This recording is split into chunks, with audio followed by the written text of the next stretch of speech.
नाशिकच्या सांडवडला अवकाळी पावसाचा तडाखा बसलाय. अनेक ठिकाणी वादळी वाऱ्यासह गारपीट झाली आहे.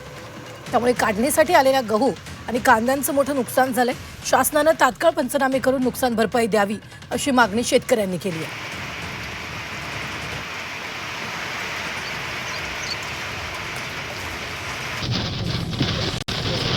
वारे वावदान गारपीट झाली. गारपिटीमुळे गव्हाचे फार नुकसान झालं. ते गहू काढणी आलेला गहू होता, तो होताचा नव्हता झाला, आडवा पडलाय. त्याच्यात त्वरित सरकारने काहीतरी निर्णय घ्यावा आणि त्याचे पंचनामे करून. पिकांचे नुकसान झाले. गव्हाचं झालंय, कांद्यांचे झाले, डाळिंब बागाचे झाले. आणि वारं वावदम भरपूर होतं, तर त्याने काय झालं, गहू आडवा पडलाय पूर्ण. तर तो आता सोंगणं किंवा हे करणं योग्य नाही. तर त्याच्यासाठी काय झालं पाहिजे की सरकारने त्याचा पंचनामे केले पाहिजे, लक्ष दिलं पाहिजे की एवढी नुकसान झालंय.